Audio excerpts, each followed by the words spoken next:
ചിരിയുടെ തമ്പുരാക്കന്മാർ ചിരിയുടെ പെരുമഴയുമായി എത്തുന്നു. ഫൺ ബേബി ഫൺ ഓഗസ്റ്റ് 30 മുതൽ ശനി ഞായർ ദിവസങ്ങളിൽ രാത്രി 8 മണിക്ക് നമ്മുടെ സൂര്യ ടിവിയിൽ. സസ്പെൻഷൻ കഴിഞ്ഞ് ഓഫീസിലേക്ക് പോകുന്നതല്ലേ? ശരി.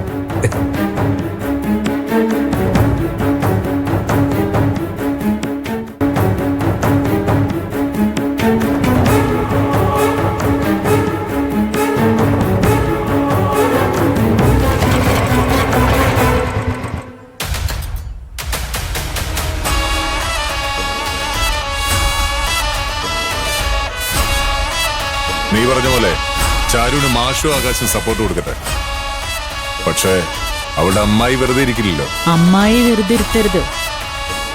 ചാരുവിന് ഈ പ്രശ്നങ്ങളൊക്കെ ഉണ്ടായിട്ടും അവൾക്കൊരു കൂസലില്ലല്ലോ.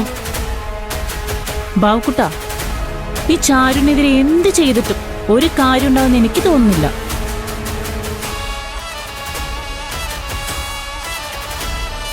സഞ്ജു, എനിക്കെങ്ങനെ അവളെ വേണം?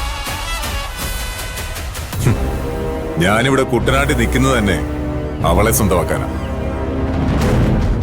എടാ, നീ ബോംബെ എത്ര എണ്ണത്തിനെ കൊണ്ടു നടന്നിട്ടുണ്ട്. നിനക്ക് മടക്കുമ്പോൾ അത് ഒഴിവാക്കിയിട്ടുമുണ്ട്.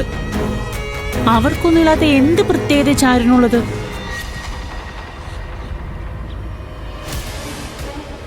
ബോംബെന്ന് അന്നാ വാറണ്ട് വന്ന് മാറി നിൽക്കേണ്ടി വന്നപ്പോ ഇവിടെ അപ്പച്ചിയുടെ വീട്ടിൽ വന്ന് നിൽക്കേണ്ടി വന്നു. അവിടെ വെച്ച് ചാരുവിനെ ആദ്യമായിട്ട് കണ്ടപ്പോ മുതൽ മനസ്സിൽ കയറിയത് അവള്. അവൾക്ക് എന്ത് പ്രത്യേകത ഉള്ളതെന്ന് ചോദിച്ചാ എനിക്കറിയത്തില്ല. ചിലപ്പോ കുറെ കഴിയുമ്പോ ചാരുവിനെ എനിക്ക് മടുക്കുമായിരിക്കും. പക്ഷെ അതുവരെ അവൾ എന്റെ കൂടെ വേണം.